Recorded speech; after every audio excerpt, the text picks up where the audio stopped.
to be you. It had to be you. I wandered around and finally found the somebody who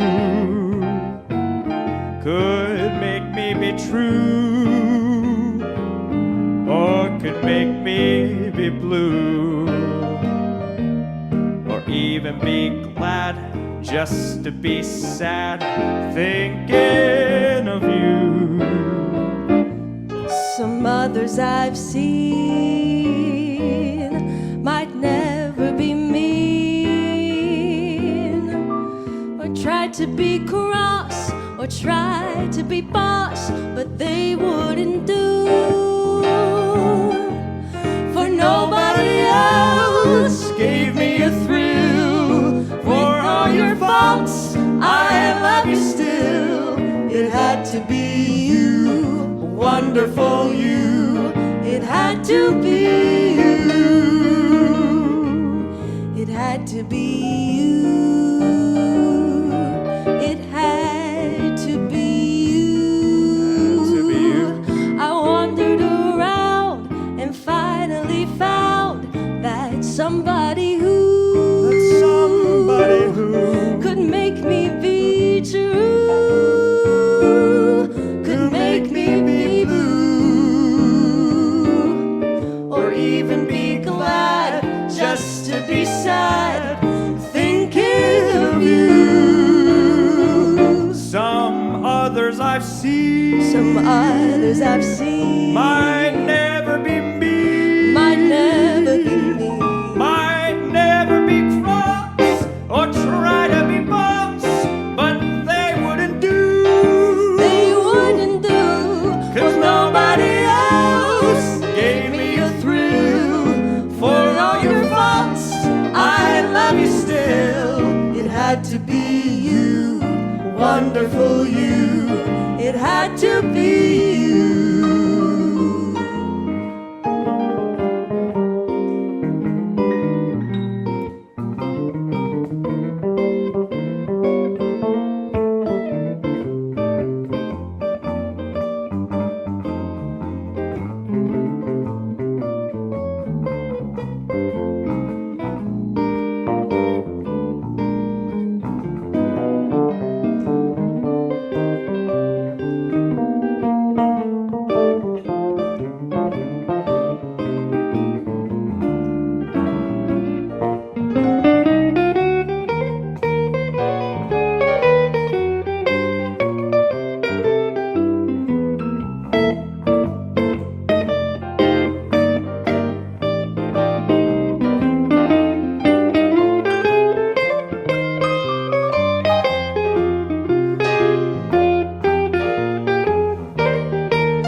Others I've seen, some others I've seen might never be me, might never be me, might never be cross, try to be boss, but they wouldn't do. They wouldn't do, for nobody else gave me a thrill. For all your faults, I love you still.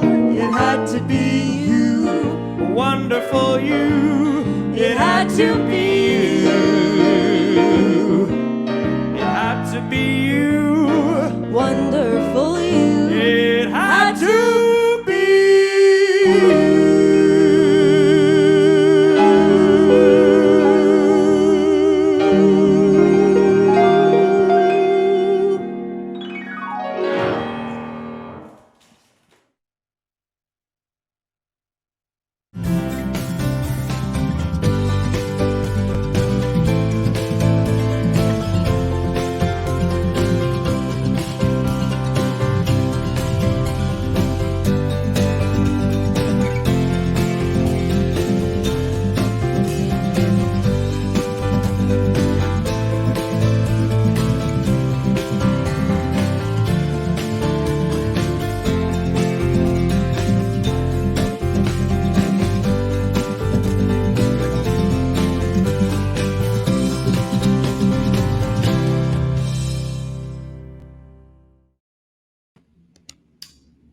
Welcome and thank you for attending Dalhousie's virtual celebration of philanthropy.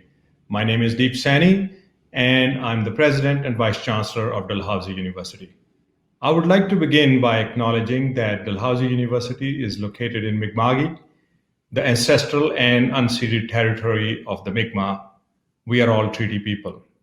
I would also like to acknowledge the talented Fountain School of Performing Arts students whose performances were enjoyed before the start of our formal program. Thank you to Kara Maurice Seno, Shanti Sivarul Rasa, Emily McGuinness, Josh Richardson, Aidan Zan Roland, Scott McMillan, and Chris Mitchell. The return to in-person learning on our campuses this fall has brought a renewed sense of optimism that has been inspiring to witness. This said, I must also acknowledge that this has been a challenging period of 2 years, and I'm so proud of how our alumni, faculty, staff, students, and supporters have all come together to be there for one another and the community throughout the pandemic. Although we are hoping to gather with our friends and supporters again in person very soon, we are honored that so many of you have joined us virtually this evening to celebrate the impact you have made at Dalhousie. This evening's program includes an overview of the Promise Scholars Initiative, welcoming our newest McClellan Society members, and we will then hear about some amazing Dalhousie initiatives. Please use your chat box on the right of your screen to tell us where you are joining us from. Please also note that tonight's event is being recorded. You will receive a link to the video following this event. Let me say just a couple words about the new strategic plan for Dalhousie University, which will guide us from 2021 to 2026. One of the key features of this plan is our reaffirmation and a strong commitment to the idea that Dalhousie is a civic university. We are a university that exists because this community built us. And as a mark of our gratitude to that community, we have been paying our dues back for the past 203 years. And this commitment to be a civic university is the latest expression of that commitment, that we exist for lifting this community, or these communities, I should say, where we reside, where our various campuses reside, and we are there to lift them economically and socially. This is our promise, and that's why this strategic plan is titled Third Century Promise. I look forward to working with you all to make this promise a reality.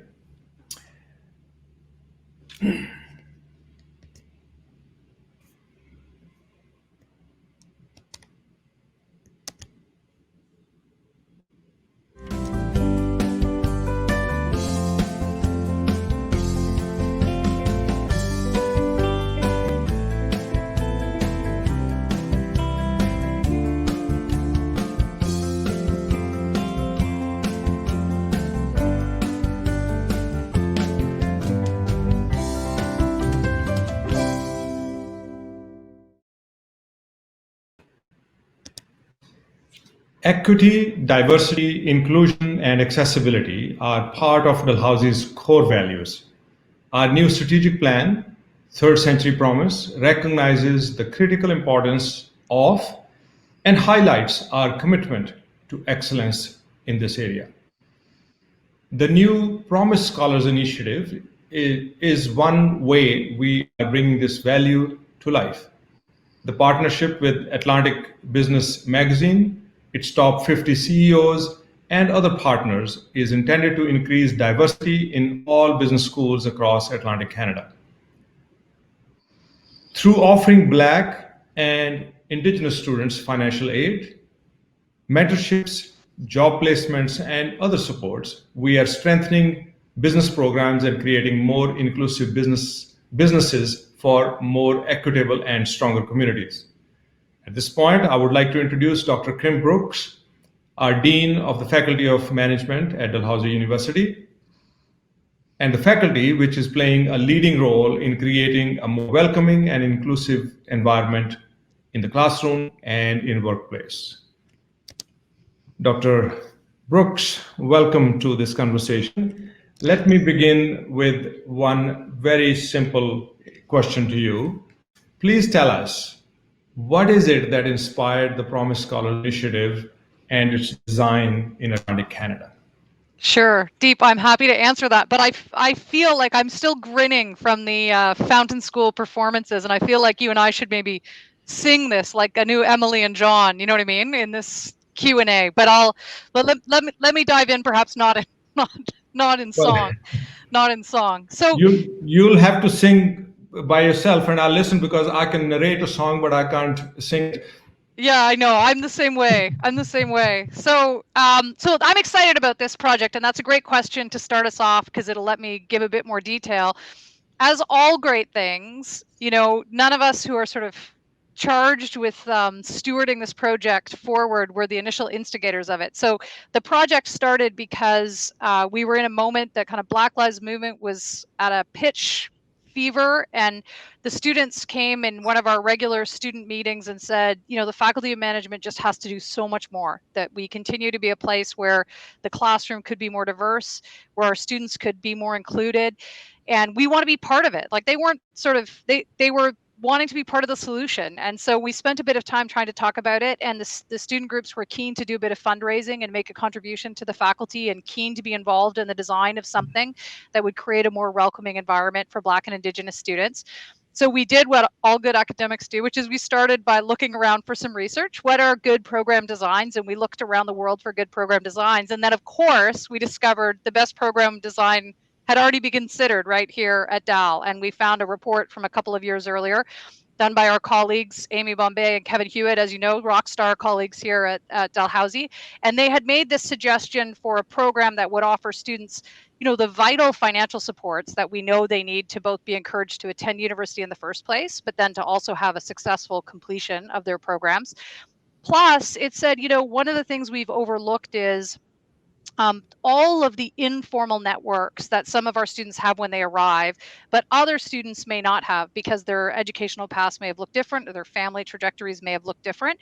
And so we built into the program these additional kind of bespoke supports. So academic mentoring, building out students' relationships with mentors and career paths, and also trying to build a kind of cohort of students who could have the experience, a shared experience together at the faculty. And then we took it out and had conversations with the wider faculty and staff, and people were enthusiastic and said, let's just try to get this started. Like, these projects are big and they take a long time to get going. And so people literally pulled out their own wallets and made the first cluster of donations internally. So our faculty, staff, students, and a cluster of very close friends got the project launched, and we had our first 5 Promise Scholars came into the faculty this September. Well, I can see how many things you would have to be excited about this program, but please, I'm going to ask you one question. Give me one thing about this program that excites you the most. Yeah, so I mean, I'd love to give you 2, but I'll give you one. You know, as you said at the outset, it's become a project that covers the whole Atlantic region. And again, not my idea. I wish it was my idea. Our friend Sheila Blair Reed said, Kim, you know, if you're working to do this project in the context of Dalhousie, like, you know, students have their own affinities for schools in the places where they come from. And why wouldn't we want to be kind of motivating people to go where the educational environment makes sense for them and their families and their communities? And we care about the impact of these students for the whole region, right? We want to see a kind of collective change in the way that we include people across the region.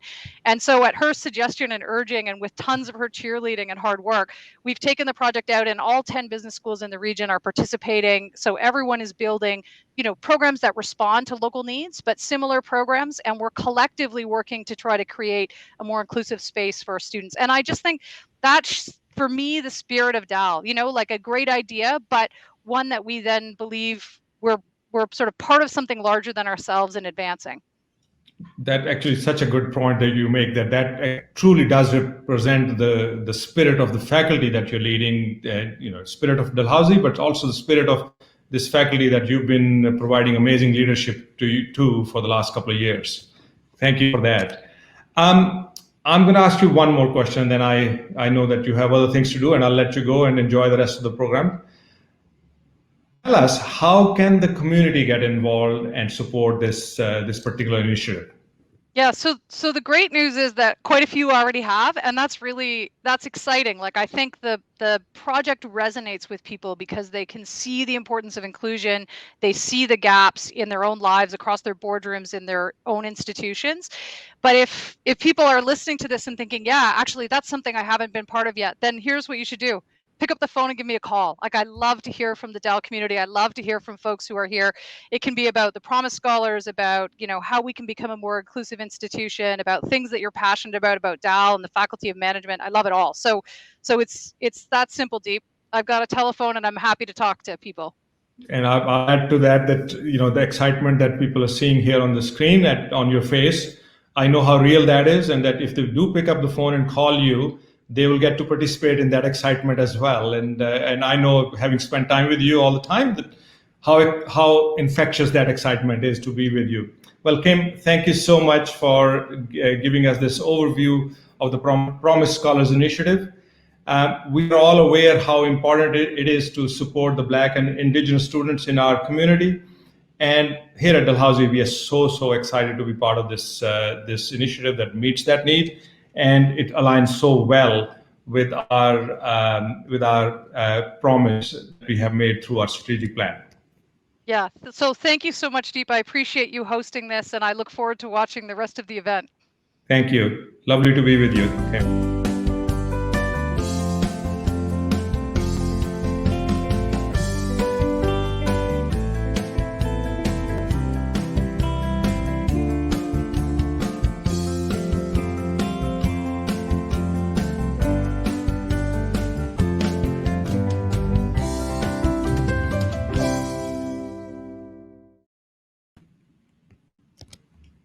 That was such an uplifting conversation with Dr. Kim Brooks, but I want to now return to you, and because we are here this evening to celebrate you, our donors, who continue to demonstrate your loyal support for Dalhousie and its students, academics, and researchers.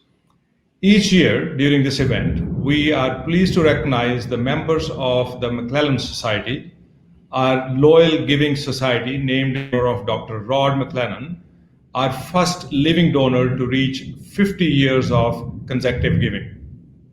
Tonight, I'm honored to welcome more than 1,500 new members from more than 1,000 households to this society. And this includes 1,037 new members at the bronze level who have given for 10 years to Dalhousie, and 557 members who have moved from the bronze to silver level for 25 years of giving.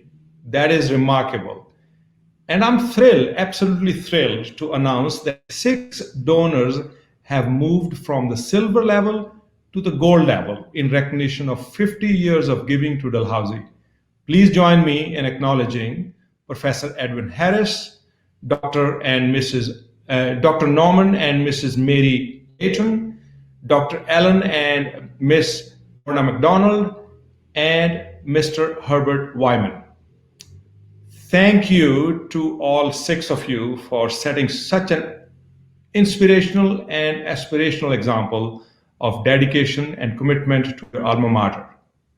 And to all members of the McClellan Society for your loyal support to Dalhousie.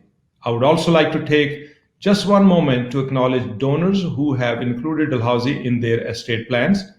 Legacy gifts have a lasting impact and enable a stronger future for our students, the university, and the broader community.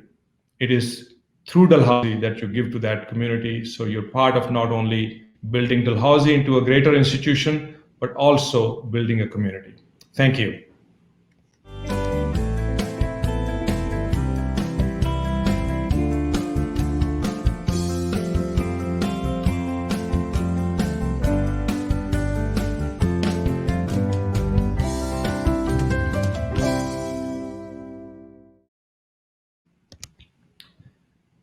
For the final portion of our virtual celebration of philanthropy, we wanted to offer you something a little different. In a few minutes, you will have the opportunity to choose your own adventure.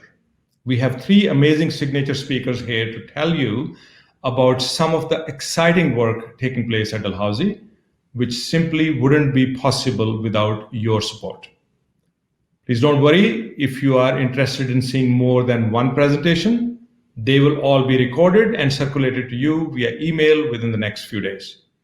These signature presentations will be approximately 10 to 15 minutes in length, followed by moderated questions and answers sessions where you can connect with your speakers. Please use the chat box during the presentation to ask your questions. There are 3 presentations, as I mentioned. In the stream 1, our presenter will be Dr. Graham Genyo. He's the Dean of the Faculty of Architecture and Planning. He will be discussing water quality research with a special guest, Faculty of Engineering PhD student, Emily Hayes. You're currently in the stream 1 room. So please do note that you are at this moment in the stream 1 room. So to see this presentation, you don't have to do anything. It will begin automatically at the conclusion of my remarks. In the stream 2, our presenter would be Dr. Stephanie Columbo. She's from the Faculty of Agriculture, and she will be discussing nutrition in aquaculture. To see this presentation, please click View Stream 2. I repeat, View Stream 2 at the bottom of your screen at the conclusion of my remarks. And in the stream 3, our speaker will be Professor Heather Doucette, and she's from the Faculty of Dentistry, School of Dental Hygiene, and she will be discussing oral health care for new immigrants, refugees, and marginalized populations. To see this presentation, please click View Stream 3 at the bottom of your screen at the conclusion of my remarks. Our moderators will be Dr. Alice Aiken, Chris Cutler, and Sachin Seth. Thank you to our signature presentation speakers and moderators for taking the time to share this amazing work with us.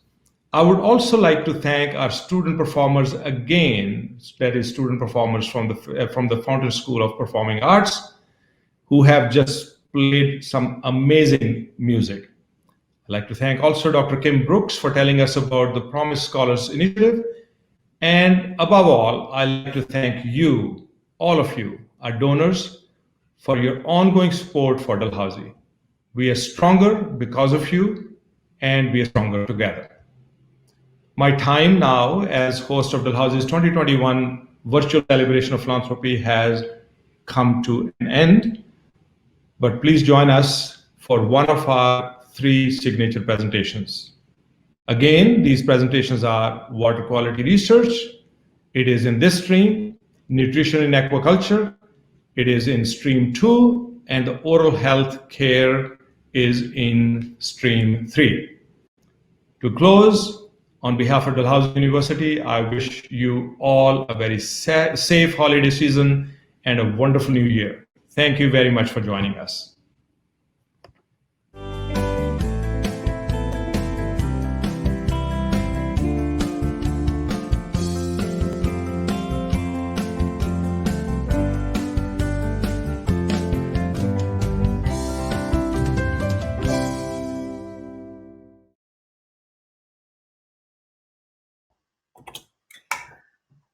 Hi, everybody. Good evening, and thank you for joining us at this special breakout session as part of Dalhousie's celebration of philanthropy. My name is Dr. Alice Aiken. I'm the Vice President for Research and Innovation here at Dalhousie, and I'm really pleased to be here to host this seminar on water quality research. Our presenters will speak for approximately 10 minutes, after which point there'll be a few minutes for questions from the audience. If there's anything you'd like to ask the presenters, please post it in the chat box on the right-hand side of your screen, and we'll get to as many as we can. I'm going to introduce them, and I am going to look at my notes because I don't want to get this wrong. Despite having worked with Graham closely for the last 3 years, he has an impressive bio, so I don't want to mess that one up. So Dr. Graham Genyo is the Dean of our Faculty of Architecture and Planning. As a professor with the Center for Water Resource Studies, Graham has been a researcher at Dalhousie for 23 years, with an emphasis on the treatment of clean water. During the pandemic, his team developed technologies to identify SARS-CoV-2, COVID, in wastewater, which is now sold by Luminultra to the global marketplace. In their free time, Graham and his partner Ruth love cycling and kayaking. Now, throughout his research career, Graham has trained more than 150 graduate students and postdoctoral fellows, including Emily Hayes. Emily is a second-year PhD student in the Department of Civil Engineering at Dalhousie. Emily's research focuses on monitoring viruses in wastewater and investigating new monitoring approaches. She grew up right here in Fall River, Nova Scotia, where she spent much of her time kayaking for sport. The virtual floor is yours, Graham and Emily. Thank you so much, Alice. It's wonderful to see you this evening, and colleagues and friends, thank you for sharing some time with Emily and I tonight. Colleagues, this time last year, our lab was in a race to determine a method that we could detect SARS-CoV-2 in wastewater.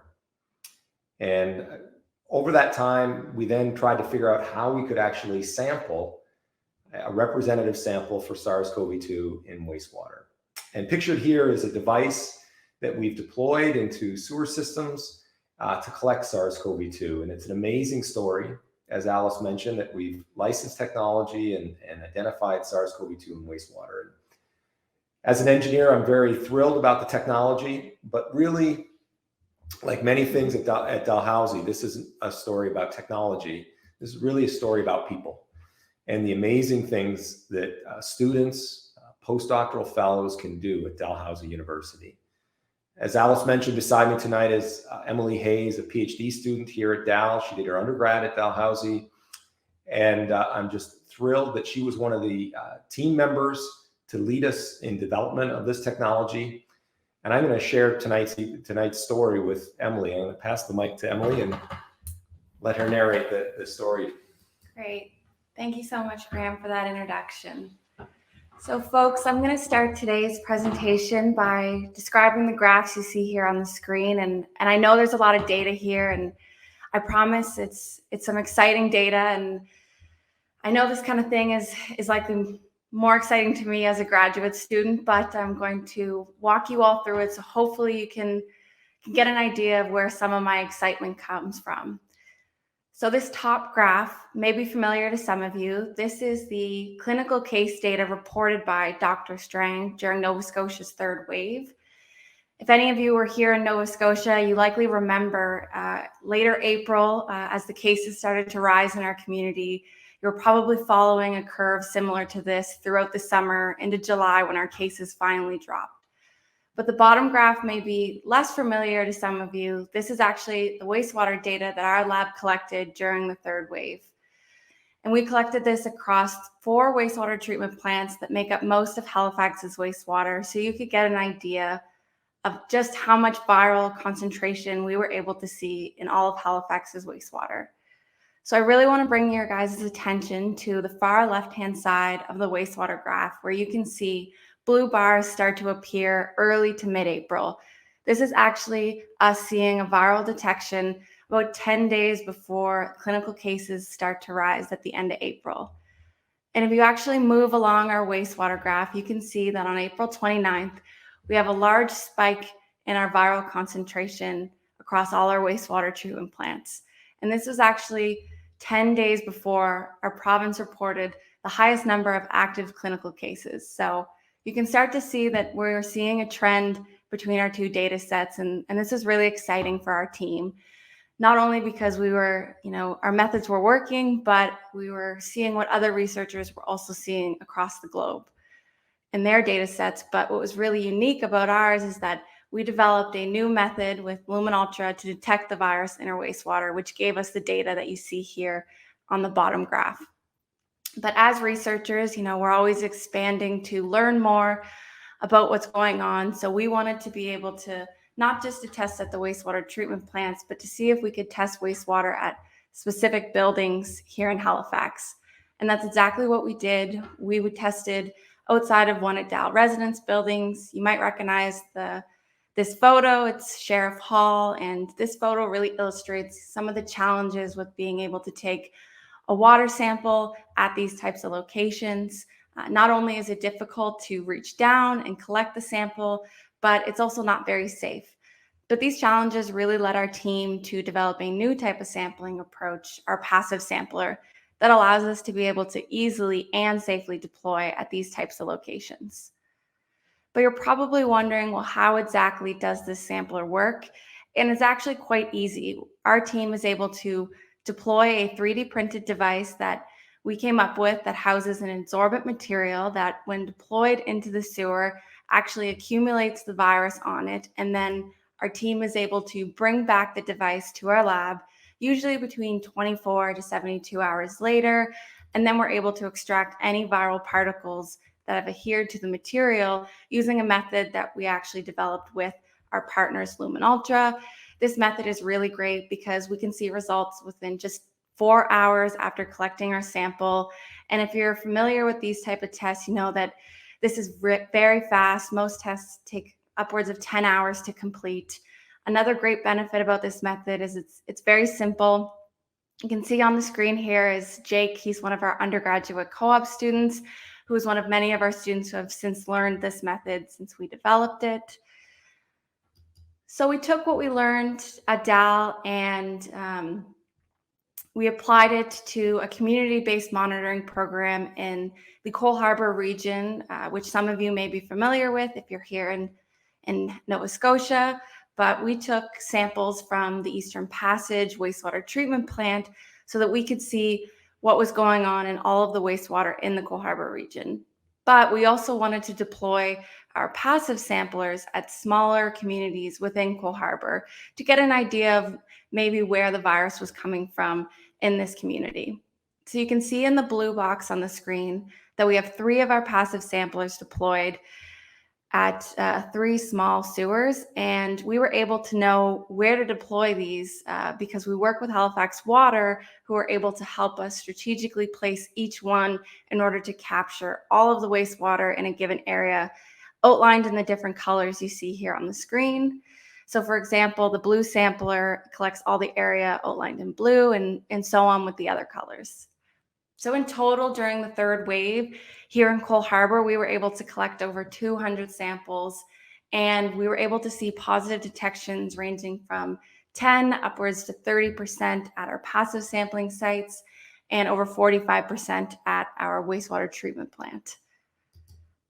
But in total here in Nova Scotia in the last year, our team has been able to analyze over 2,000 samples, seeing 456 positive detections across 32 different sites.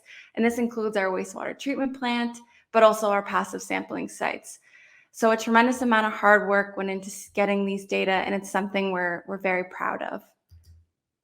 So in the last year, our team has not only been able to develop a new wastewater method to detect the virus, but also develop a new sampling approach for more targeted locations like at our residence buildings.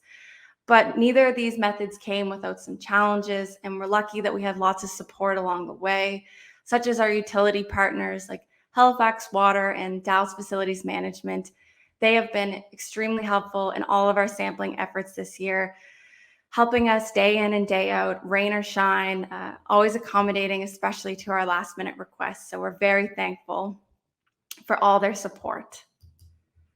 And as our team looks at the next steps in wastewater surveillance and in our research, we look at our partners who have used our methods over the last year and some of the challenges that they have faced, such as our Northwest Territory partners. They deal with really cold climates that can impact their ability to detect the virus. Our Pictou Landing First Nation partners and Atlantic First Nations Water Authority challenge us to look at viruses that are impacting their community beyond SARS-CoV-2. And these are just 2 examples of some of the many challenges that our team hopes to address as we improve and expand upon our wastewater surveillance research here in Nova Scotia, but also all across the world. So I want to thank you all for listening to me talk today a bit about our work here at Dal, and now I want to pass it on to Graham so he can finish up tonight. Thank you, Emily. Colleagues and friends, I really want to thank you and thank Emily for sharing some of the highlights. Research like this is really complicated. Brilliant students are required, but also partnerships. Partnerships from Dalhousie, but also outside of Dalhousie. This work in particular was supported by, funded by Research Nova Scotia. But not only did Research Nova Scotia fund this, it really opened the doors through provincial channels to identify sites and work with senior levels of government to find out priorities.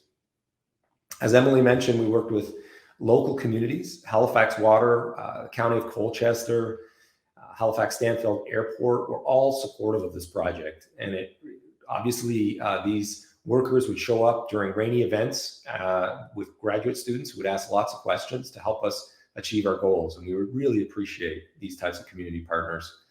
Corporate partners like Lumen Ultra have also helped us. And some of the amazing work that germinated from our lab is now being used in the United States by the Centers for Disease Control through a corporate partnership with Lumen Ultra. And it speaks to the amazing work of our talented students.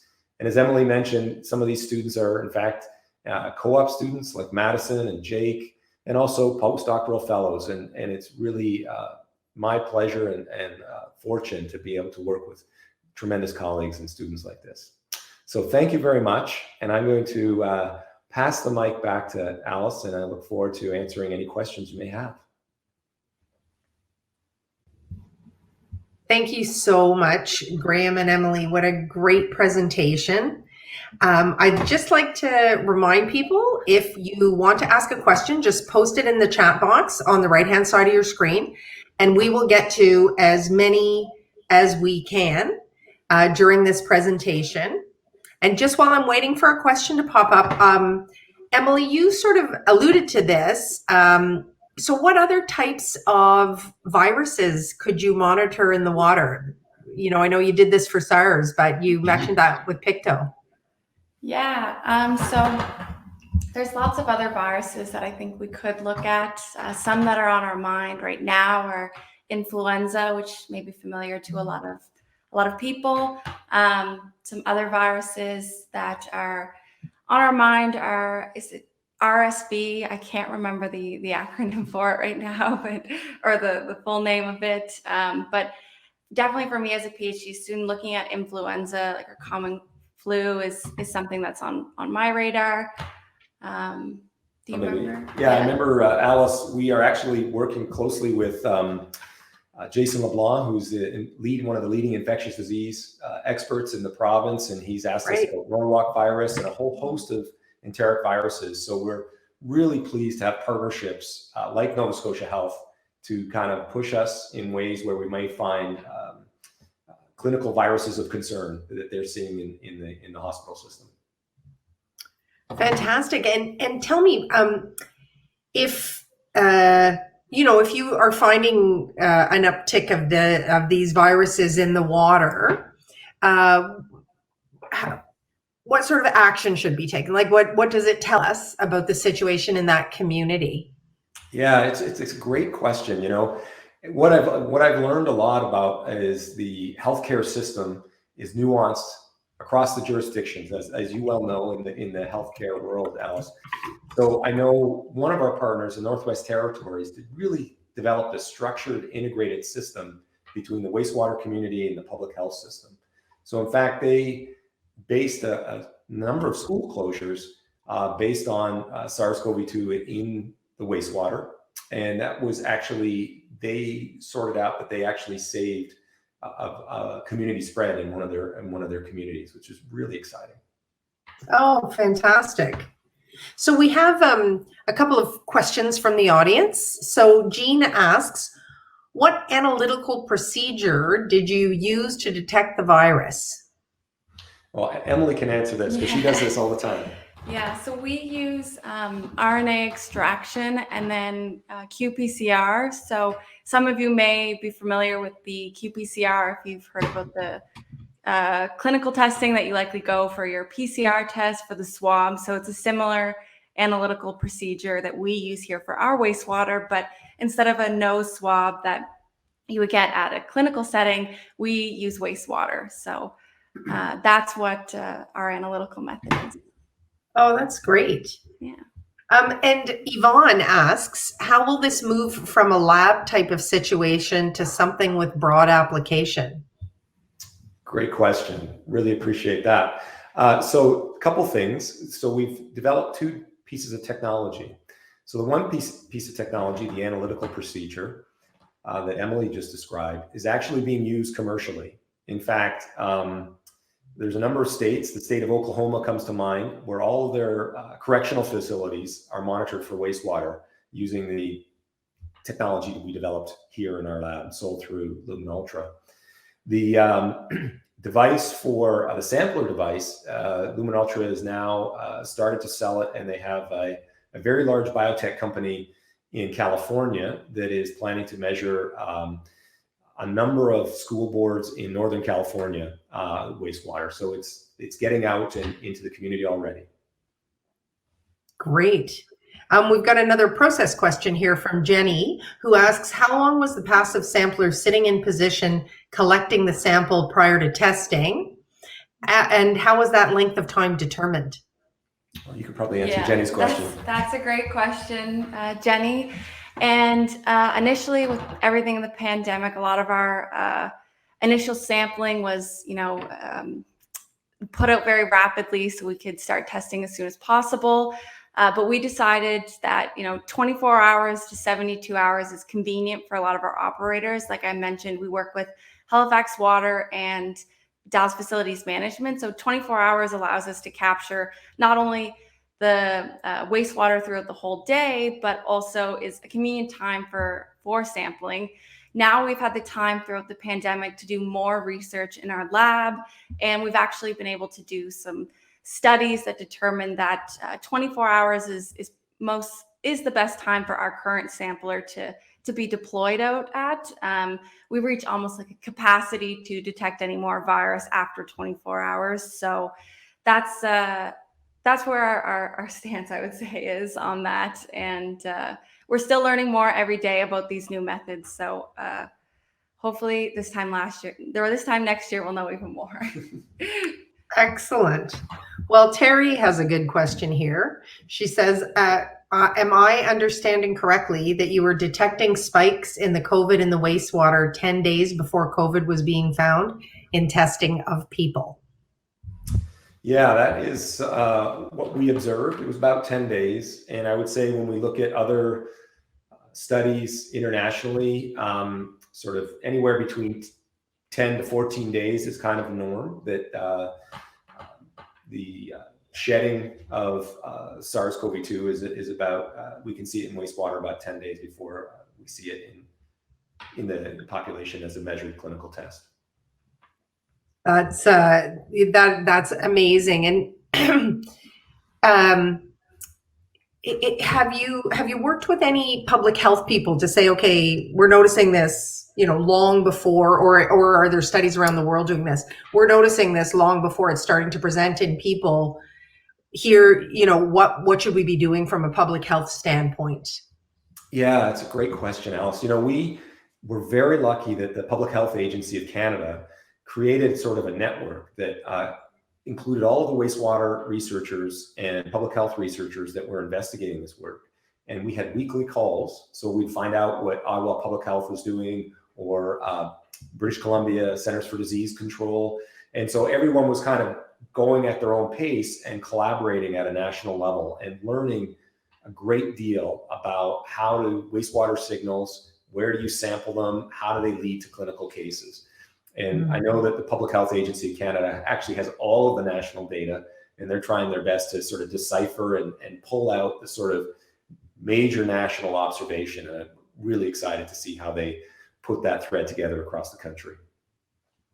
Yeah, I think that, that's absolutely fascinating.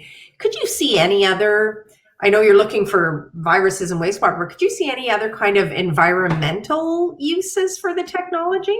Oh yeah, definitely. So we have had conversations with aquaculture producers that are interested in controlling disease in fish tanks. So you could deploy the passive sampler and then look for the virus of concern for the particular aquatic species that they'd be concerned about in their grow facilities. So there's a number of other beach closures were another one that Fisheries and Oceans asked us about, whether or not it could be used to help understand beach closures. So there's a number of environmental applications, and unfortunately for Emily and I, we just end up not having enough hours in the day to kind of map it all out. It's a lot of fun. That's fantastic. And we've got some great comments saying congrats on commercializing technology for real world use in a timely manner. And I know you did that. And I know that you can print the balls in-house, right?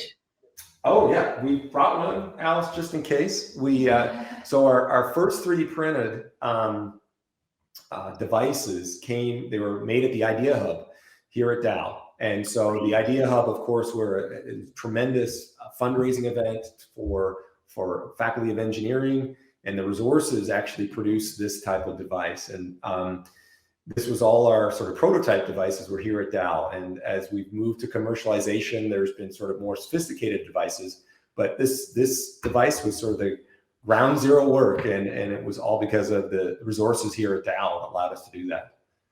Oh, fantastic. And it can double as a Christmas gift, as a tree, fall ornament for the tree, right? So listen, that is all the time we have today for the breakout session. So thank you again to Dr. Graham Genyo and PhD student Emily Hayes and all of you for joining us this evening for the 2021 virtual celebration of philanthropy, and for your continued support of Dalhousie. We are truly grateful. And in case you missed it earlier, we are going to offer the performances that started the whole event from the Fountain School of Performing Arts, just a wonderful music presentation. So feel free to enjoy it and have a lovely evening. Thank you. Good evening, everybody. Thank you for joining us for this special breakout session as part of the Dalhousie Virtual Celebration of Philanthropy. My name is Dr. Chris Cutler, and I am the Associate Dean of Research and Graduate Studies with the Faculty of Agriculture at Dalhousie. I'm very pleased to be here and host in this session on nutrition and aquaculture. Our presenter, who I'll introduce in a moment, will speak for about 10 minutes, after which there will be a few minutes for questions from the audience. If there's anything you'd like to ask the presenter, please pose it in the chat box on the right side of your screen, and we'll try and get to as many as we can. Now about our speaker. Dr. Stephanie Columbo is an assistant professor in Dalhousie's Department of Animal Science and Aquaculture and the Canada Research Chair in Aquaculture Nutrition. The goal of Stephanie's research is to discover novel solutions to improve nutrition and aquaculture production without harming the environment. Dr. Columbo's work is important for the sustainable development of the aquaculture industry while meeting the food needs of an expanding world population. According to Genome Atlantic, Stephanie is a rising superstar in fish nutrition, and indeed earlier this year she received the Faculty of Agriculture's Early Career Research Excellence Award in recognition for the originality, independence of thought, overall quality, and impact of her research program. With that, I will pass things over to you, Dr. Columbo. Thanks, Dr. Cutler. And thanks everyone for joining the program this evening, and thanks for joining this stream. Tonight I'm going to talk about aquaculture in Canada and the future of seafood. I'm going to touch on some of the initiatives in my research program and what we're working on in aquaculture research at Dalhousie. So the world's appetite for fish and seafood shows no sign of slowing. In fact, today, 3 billion people around the world eat fish as their main source of protein. This has actually increased by about 122% over the past 30 years. And so that demand needs to be filled. And so actually global wild fisheries production has only increased by about 14% over that time period, over the past 30 years or so. And so what's meeting that supply? Well, aquaculture. Aquaculture has increased by over 500% in the past 30 years. By the way, this data is from the Food and Agricultural Organization of the UN. And so we need aquaculture in our future for us to have healthy oceans, to have fish stocks increase in numbers and biodiversity, which is linked to our ocean health. But also we need to ensure food security for our growing human population, which is why aquaculture is so important. So this is actually a chart showing our seafood production over time, since about 1950 to the latest data from 2018. And if you look at the orange, the light colored orange and the dark colored orange, since about 1990, you can see that's plateaued. And that's our seafood production from wild capture fisheries.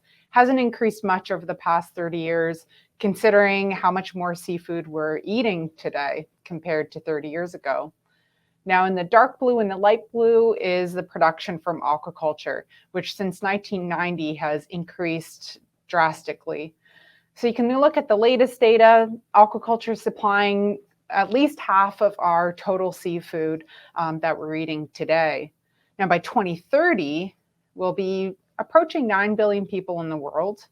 We'll need over 230 million metric tons of seafood.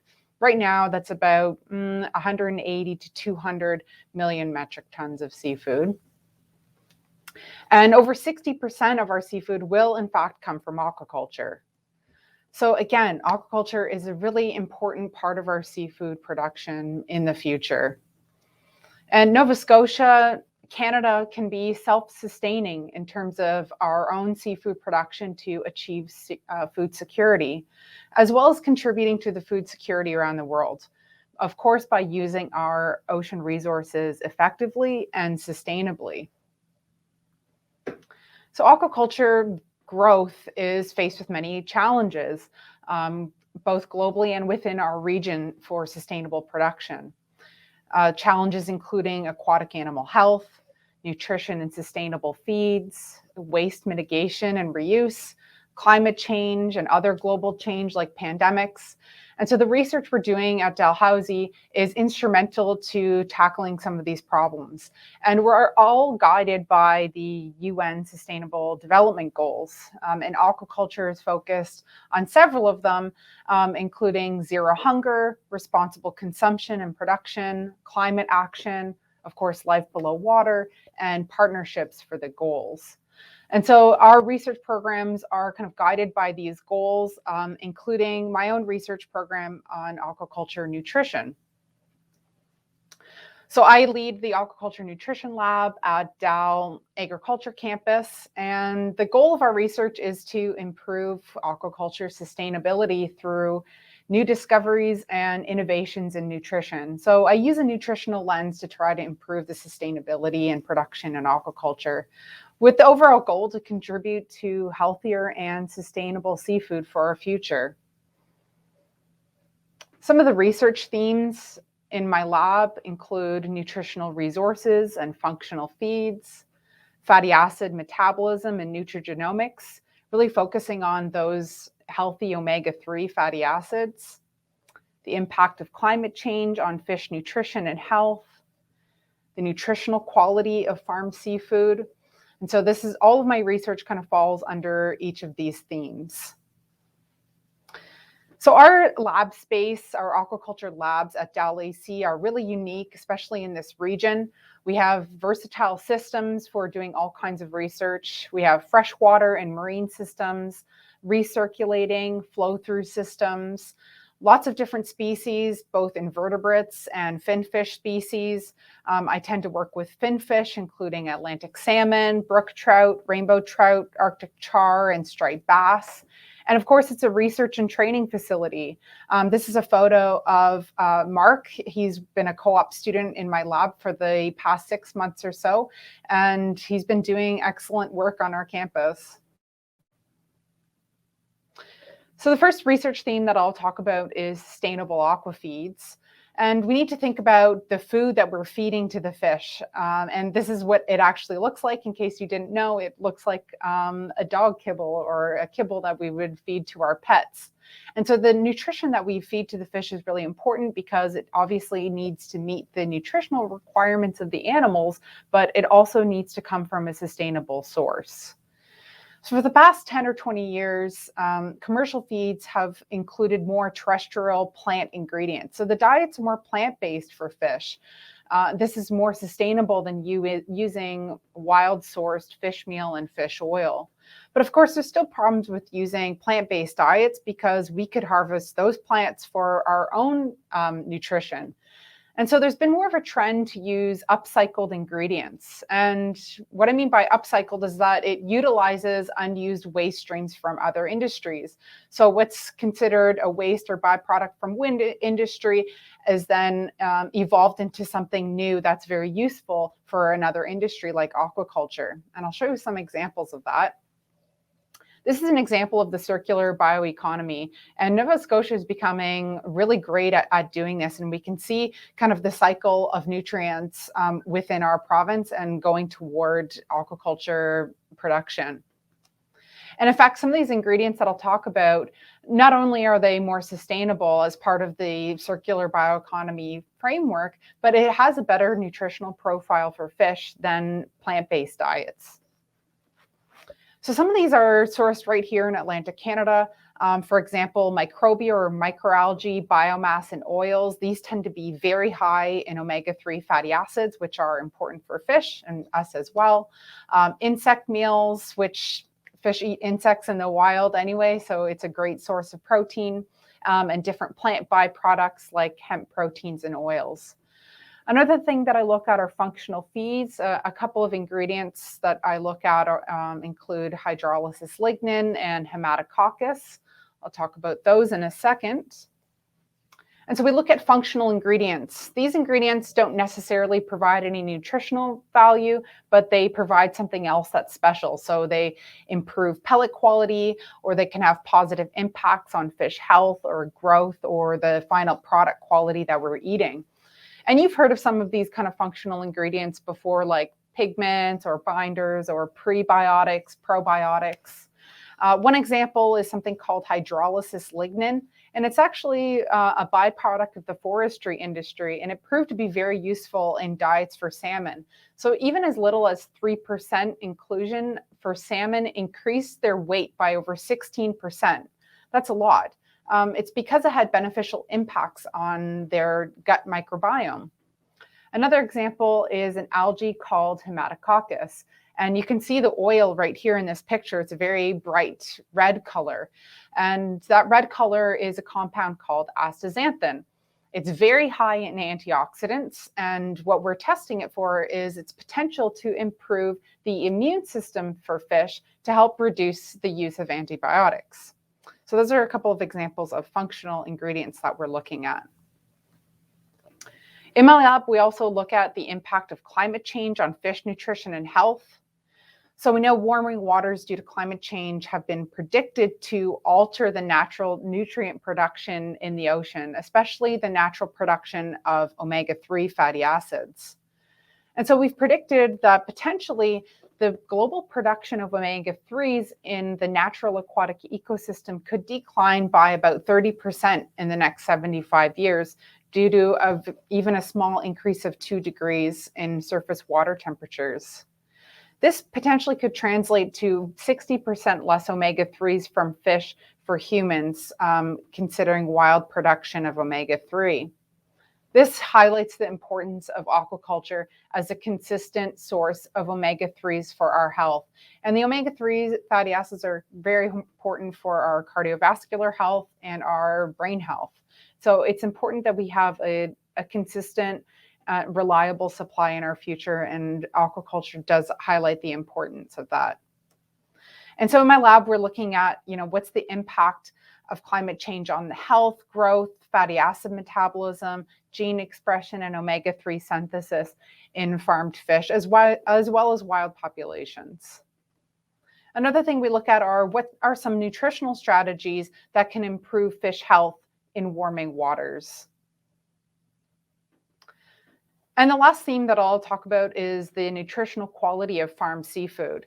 Of course, the industry is faced with lots of different challenges. I've mentioned earlier fish health, sustainable feeds, climate change, and waste. But another challenge that the industry is faced with is social perception and acceptance and the consumer knowledge of farm seafood. And so in my lab, we look at how does diet influence fillet quality of fish, looking at the color, the texture, the taste. What's the nutritional difference between wild versus farmed salmon, for example? And there isn't, it has to do with the species. And so we know that traceability and labeling of our food is evolving, and it's important to us as consumers. So it's important that we provide the public with information about aquaculture and the health benefits that are associated with eating farm seafood, because farm seafood really is going to be our future. And so my goal is really to improve the nutritional value of Canadian farm seafood for our food and nutritional security. Just a couple of points on our students. We have an undergraduate major on our campus in aquaculture. We have lots of graduate students. Actually, these photos are master's and PhD students that I supervise in my lab. And so they do a master's or PhD in agriculture, focusing on aquaculture research. And all three of the students in these photos have been able to benefit from the financial support from scholarships and awards through donors. So I do want to highlight how important that is to our undergrad and graduate students, not only to support them financially through their degree, but also supporting them in terms of opportunities after they graduate. As I mentioned before, our aquaculture lab space is very unique on our campus. And so growing our academic program and our research capacity is really important. And so, of course, as the industry evolves, it's important for us to adapt to new industry challenges by using cutting edge technology, using efficient tank designs and tank systems with new sensors. Artificial intelligence is becoming a really key part of the industry right now in terms of monitoring and predictive analysis.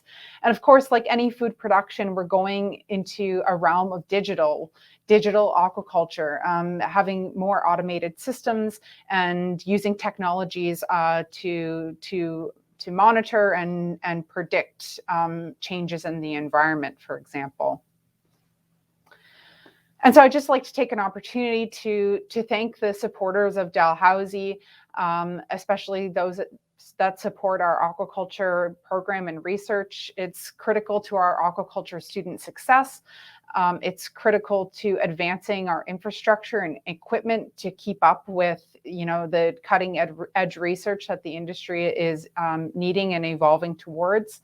And then it, of course, is critical to us doing important and relevant research in our teaching tools for the next generation. So thank you very much. If you're interested more in the work that we do at the Aquaculture Nutrition Lab, I'd invite you to visit our website at aquaculturenutrition.com.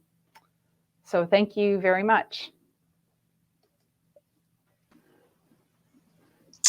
Thank you very much, Stephanie, for that very informative presentation. I couldn't agree with you more on your last points about the importance of donors for students and programs and facilities. Their support is critical. So just a quick reminder to our audience that if you have any questions for our presenter, and I hope you do, you'll pose them in the chat box on the right side of your screen, and we'll try and get to as many as you can. I took a few notes as you were talking. I've got a couple questions myself. You mentioned right at the end there, digital aquaculture and new technologies that the industry might be using or is interested in. Can you tell me a little bit more about that? Like what kinds of technology is the industry using right now that might improve the efficiency or sustainability of aquaculture systems? There's a couple of examples that come to mind. One that's pretty recent and they're using in the industry now are underwater cameras and sensors in the net pens that you can actually see the fish as they're feeding. And you can notice when their feeding behavior, and when the fish stop eating, that's when you stop feeding. So it really has significantly minimized the waste that is going into the net pen with the fish. that's one. It's really simple. Underwater cameras, and someone off-site that's maybe even in a different city can press the stop button on the feeding, and it's digital, and it's a lot more sustainable. The other thing that's more up and coming is use of cameras in tanks of the fish, and it's getting to the point now where you can recognize individual fish. So you can know how much they weigh, how many fish you have in the tank. And this is good for a producer because they don't have to take a subsample of fish. The fish don't have to be touched. You know if a fish is having a problem. And so it's better for fish welfare. It's better for the farmer because it's less invasive, and you can get a lot of data on your tank of fish without having to harvest or put a net in the tank. Interesting. So are many of those technologies like being adopted right now by producers in our region or elsewhere? Absolutely. I mean, the use of sensors is really, the use and development of sensors is unique. In Nova Scotia, Halifax is becoming a hub for ocean sensor systems, and aquaculture is taking advantage of this. Like the use of AI to improve production is being used now. And I can only imagine what's going to happen in the next 5 years of how this will help efficiency in production. Exciting. So we've got a question from Keith, who says, I'm in the South Shore of Nova Scotia. Fish farming has a poor reputation. How can we change this attitude? It's one of those things that's all throughout many different industries in agriculture. Is a question about public trust. Any comments on how we can change that attitude in the public? Yeah, I think so. With public trust, I think public education is really important. And especially aquaculture is a newer form of agriculture. And I think people, for the most part, kind of tend to hang on to this last wild food that we harvest. And that's just not the way of the future. And anyone that knows about aquaculture and knows about the science around it knows that it's very efficient, and production of blue foods is sustainable. So how can we change this? I think that's through education.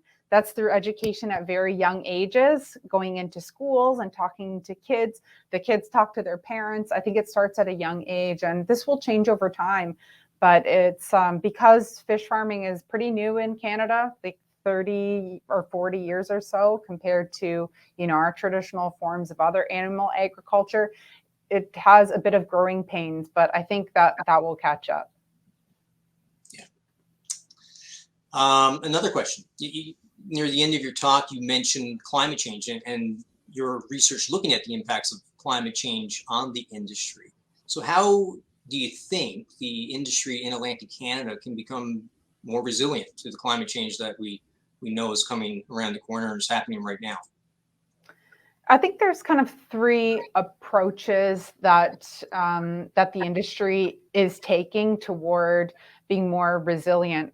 For one, which I'm kind of involved in, is looking at nutritional strategies. So how can we feed the fish, different bioactives, like more antioxidants that will help prepare their immune system so that they're a bit more adaptive and resilient to changes in temperature and oxygen. So nutrition is really important. Breeding. Breeding is something that we've done for so many years. And through selective breeding, we could select, parents that are really good at being able to adapt to warmer temperatures and temperature spikes, so that we could have, new lines of fish that are really good at being adaptable. And the other thing too is about digital aquaculture is using sensors and predictive technology, so that, okay, we know there's an event that's going to be happening. How can we kind of position ourselves to make sure that we're not going to be affected by that? Whether that's, harvesting the fish prior to a really a high temperature spike, or including some oxygen into the water right before a temperature spike, things like that. So using predictive technologies to know, okay, when are we having a storm? What can we do to align ourselves to protect our fish in those pens? Well, super, all kinds of different ways aquaculture is going to be adapting to those climate change changes. So actually, that's all the time we have right now. It's time to wrap up the session. And again, Stephanie, Dr. Columbo, I just want to thank you for joining us for this virtual celebration of philanthropy, and for all of you for your continued support of Dalhousie. Finally, in case you missed it earlier, we're delighted to offer you a repeat broadcast of the special showcase of musical performances from the Fountain School of Performing Arts. Please join and have a lovely evening. Thank you. Good evening, and thank you for joining us for this special breakout session as part of Dalhousie's virtual celebration of philanthropy. My name is Dr. Sachin Seth, and I'm currently the Acting Associate Dean of Academics with Dalhousie's Faculty of Dentistry. I am very pleased to be here to host this session on oral health care for new immigrants and refugees. Our presenter will speak for approximately 10 minutes, after which point there will be a few minutes for questions from the audience. If there's anything you would like to ask the presenter, please pose it via the chat box on the right side of your screen, and we will get as many as we can. So Professor Heather Doucette is an associate professor in Dalhousie's School of Dental Hygiene, whose primary research interest is in access to healthcare for vulnerable populations experiencing health disparities. The focus of her thesis in progress is examining barriers to oral health faced by new refugees. She will be speaking about Dalhousie's Faculty of Dentistry's government-assisted population oral health care clinic and the impact it is having on patients, students, and our greater community, which is a testament to Dalhousie's role as a civic university. She will also provide an overview of 2 additional initiatives that strive to provide oral health care and resources to street-risk youth and African Nova Scotian communities. I am very proud to announce Heather Doucette. Professor Doucette, the virtual floor is yours.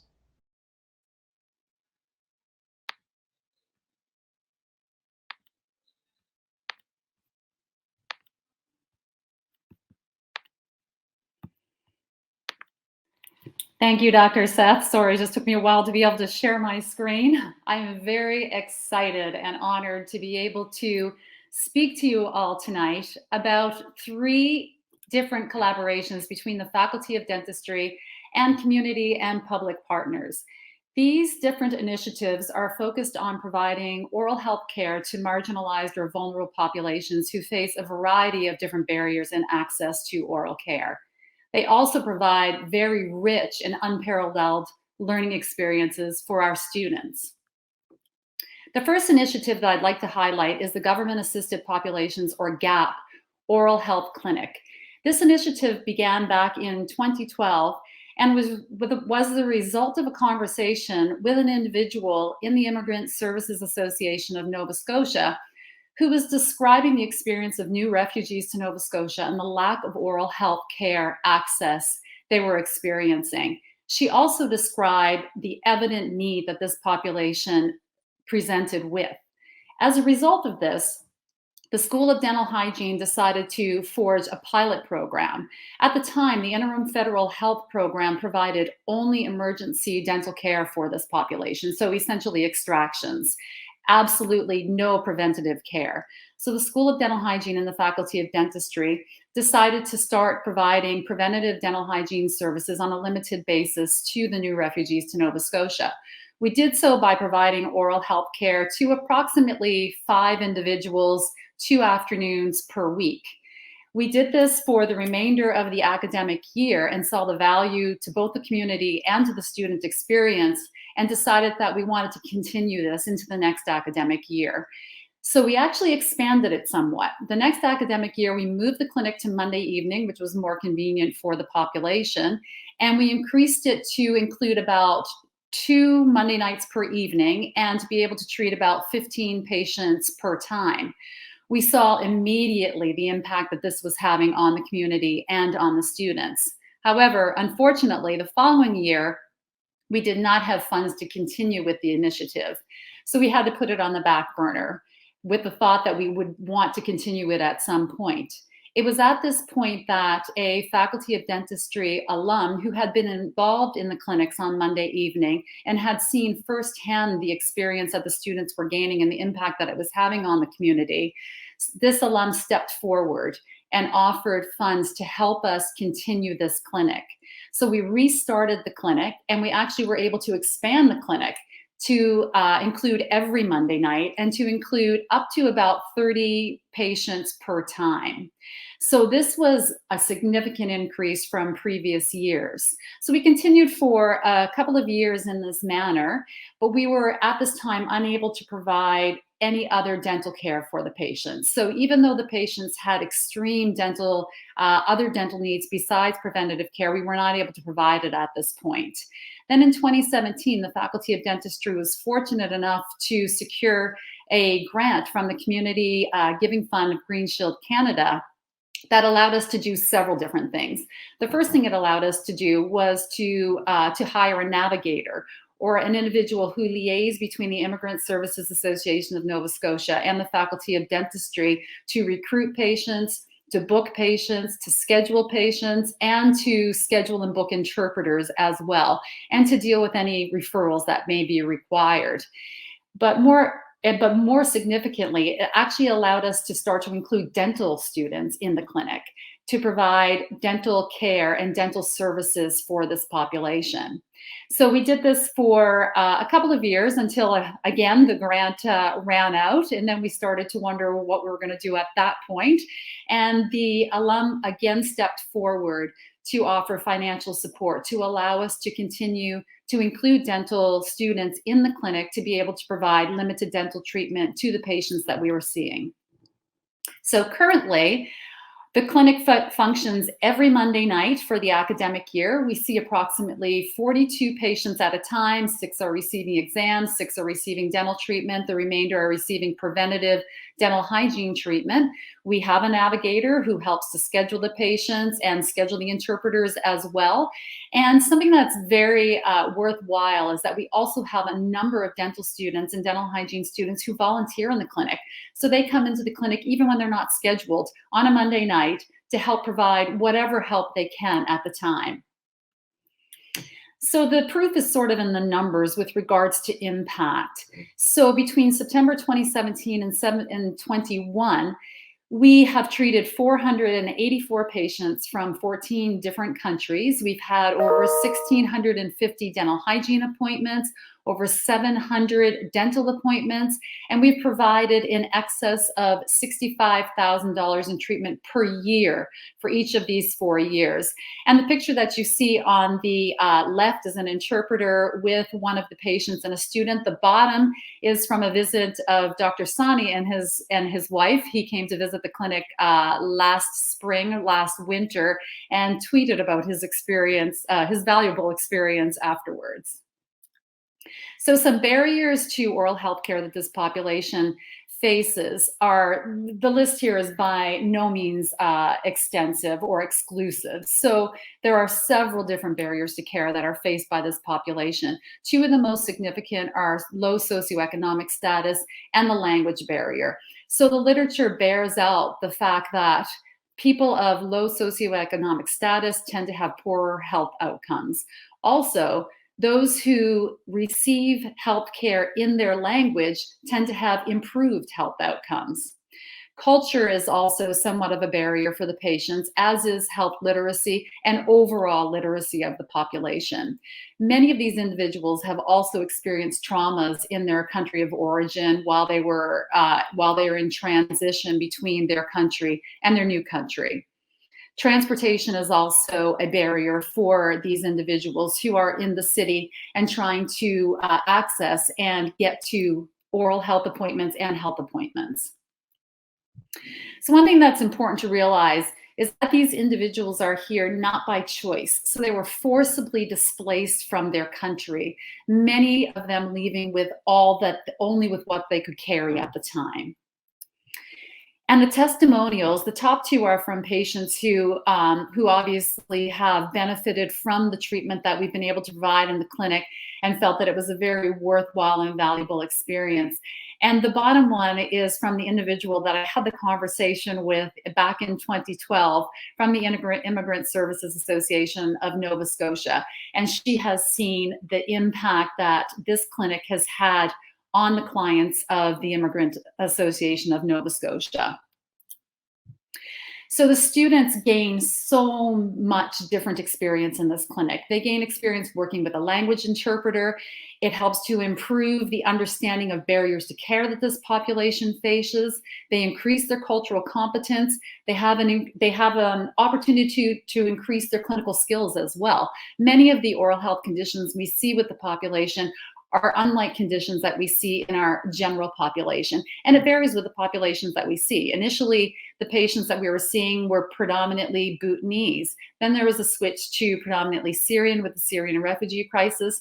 And now we're seeing refugees from a variety of different African regions who face with very different oral health conditions. Many are very severe oral health conditions.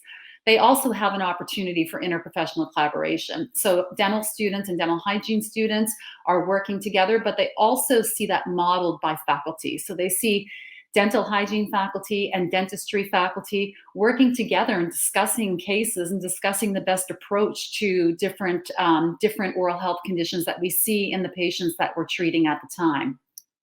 But one of the most significant values that I see is that it helps students to understand their professional responsibility for treating populations such as this that face a variety of barriers to care.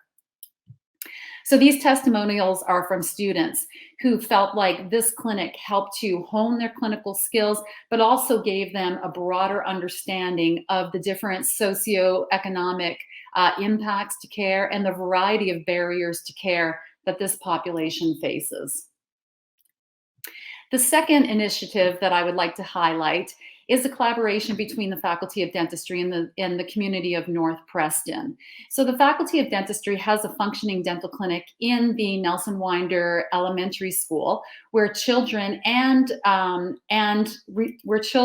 receive both dental and dental hygiene care. A couple of years ago, we included the provision of dental hygiene care for adults in the community as well, where previously we did not. So currently, 2 Bachelor of Dental Hygiene students provide care for adults in the community and for children in the community at the Nelson Winder Elementary School 1 afternoon per week. But additionally, in addition to providing dental hygiene care and services, they're providing education. So they provide educational sessions and resources within the community that are focused on the needs of individuals in the community.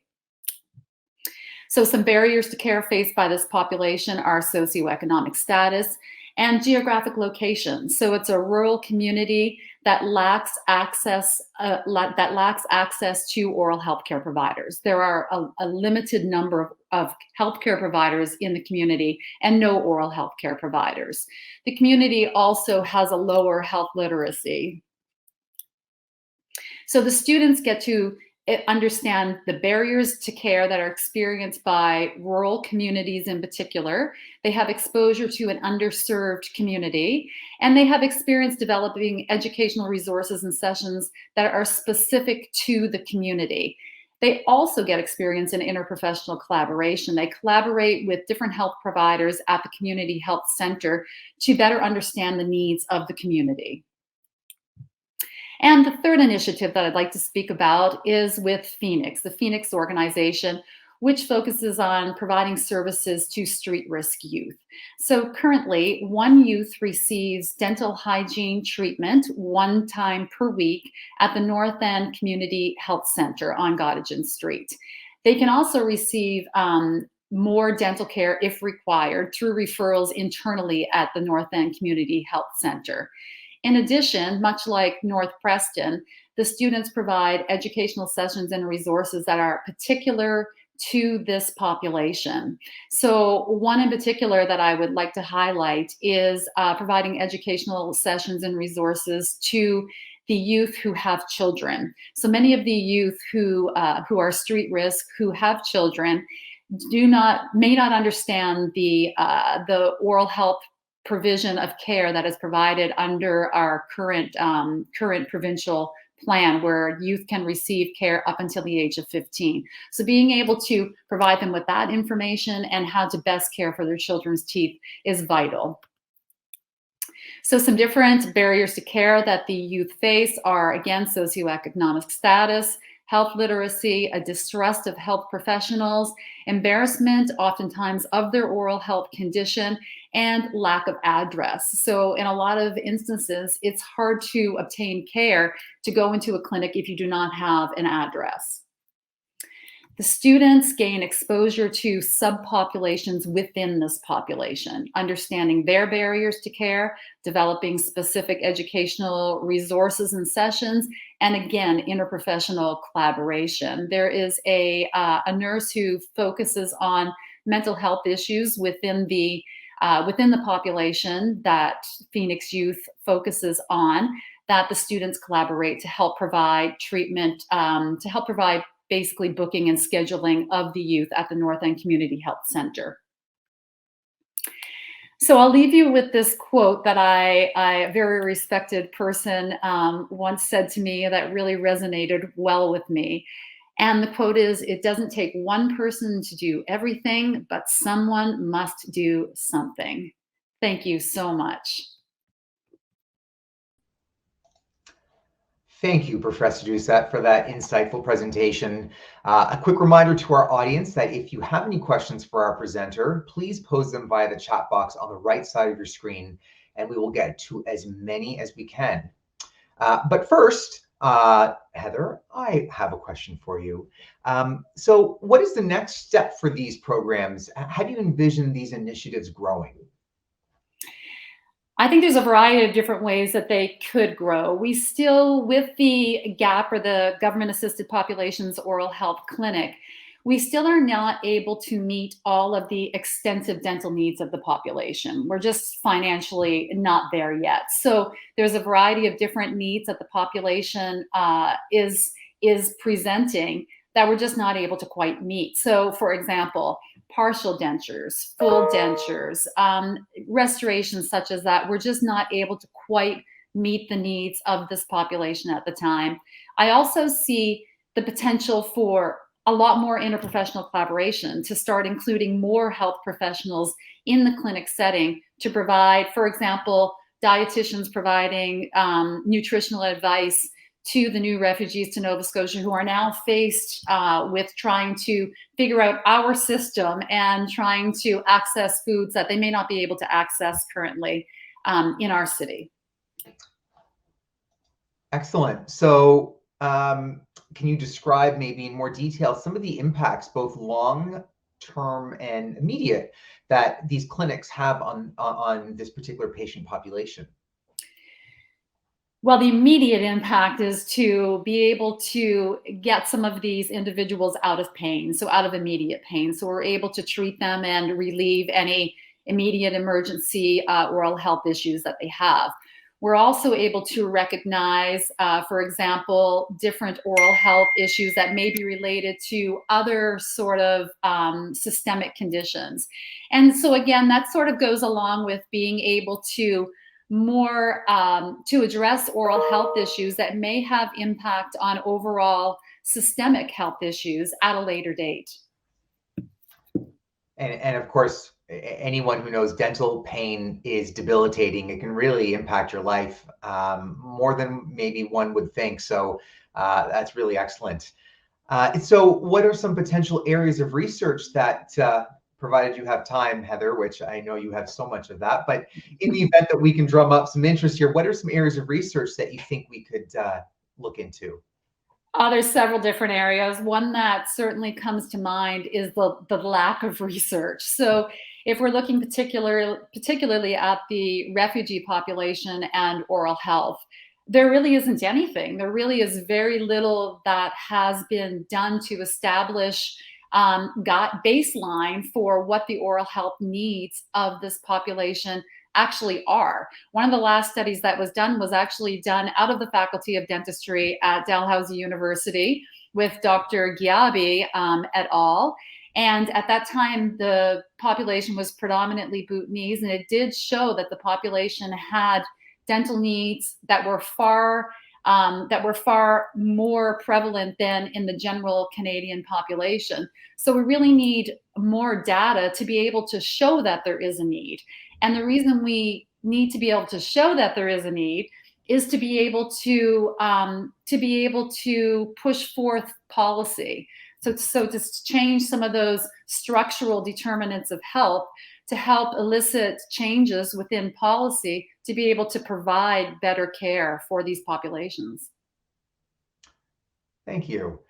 And another thing that I know is always a struggle with this clinic, and particularly the GAP clinic or the government assisted population clinic, is really communication. And so do you think there's any ways that we can improve translator availability or any other things that we can use that might help us in that barrier? Again, it comes down to funding. So currently, the way that we're accessing and being able to provide interpreters, which is absolutely essential, we can't do without them. The Immigrant Services Association of Nova Scotia is basically shouldering the cost of this, and they have a very small line for being able to provide interpreters for the clinic. So they are essentially tapped out. So we do have a limited number of interpreters. So it does slow down things in the clinic when you have one person that speaks a particular language and you have 16 patients who speak that language, and you need to be able to explain treatment to the patient. So you need to be able to explain things step by step, and not only treatment, but many of these individuals have never received any oral health care in their entire lives. So you really have to be able to explain every step of everything that you're doing to ensure they fully understand and are comfortable with what you're doing. Excellent. Thank you so much. Heather, that is all the time we have for this breakout session. Thank you again to Professor Heather Doucette for all you've done for us. And certainly, and to all of you for joining us this evening for the 2021 Virtual Celebration of Philanthropy, and for your continued support of Dalhousie University. Finally, in case you missed it earlier, we are delighted to offer you a repeat broadcast of the special showcase of the musical performances from the Fountain School of Performing Arts. Please enjoy and have a lovely evening. Thank you. Thank you.